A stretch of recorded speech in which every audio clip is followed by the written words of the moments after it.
Ada yang tahu jalang kote? Jalang kote ini serupa pastel ya, meskipun kalau pastel cenderung kulitnya itu mulus. Sedangkan kalau jalang kote biasanya permukaan kulitnya itu bopeng-bopeng atau berjerawat gitu.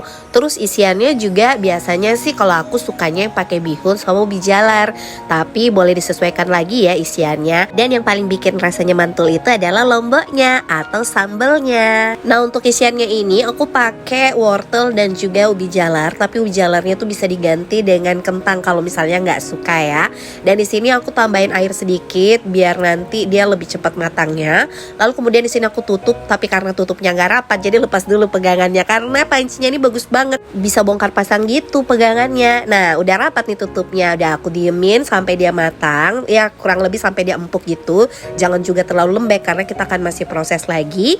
Nah di sini aku tambahin dengan sosis, tapi kalau resep aslinya biasanya tuh nggak pakai sosis. Jadi please ya, kalau misalnya ada yang julid, ini tuh versi aku. Jadi kalau misalnya ada versi yang lainnya boleh dong ya di share, tapi nggak perlu pakai julid ya. Nah kemudian tinggal di seasoning aja. Di sini terserah, biasanya bakal makin mantul tuh kalau pakai micin.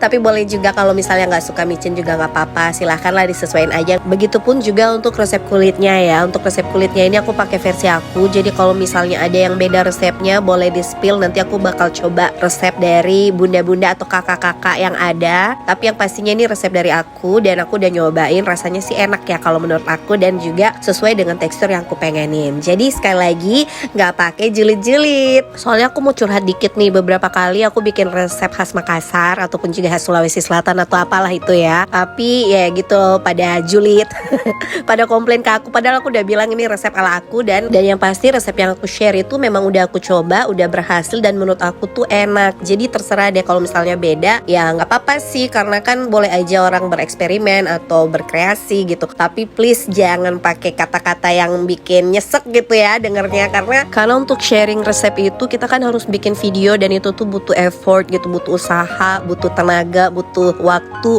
uang dan sebagainya. Jadi ya setidaknya dihargain lah. Kalau misalnya emang gak cocok di skip aja, ya gak ada salahnya lah kalau kita berkomentar dengan secara santun. Tapi ngomong-ngomong aku kok jadi curcol sih. By the way, cara pilin kulit jalang kotenya ini nanti aku bakal bikinin di video yang terpisah ya, biar VT-nya nggak kepanjangan. Oh ya, di sini aku gorengnya itu 2 kali ya. Yang pertama setengah kering karena aku pengen simpan di box kontainer gitu. Jadi ini bisa tahan bahkan sampai semingguan di dalam kulkas. Jadi tinggal goreng secukupnya setiap aku mau makan. Jadi jalang kotenya itu bisa disantap dalam keadaan hangat. Untuk menggoreng agar tidak banyak menyerap minyak ke jalang kotenya, itu sebaiknya gunakan minyak yang panas dengan api sedang. Lalu goreng bolak-balik hingga warnanya coklat kemasan. Jadi nih guys, jalang kotenya deh nyaman deh ini dimakan solo lombok. Masa podak guys.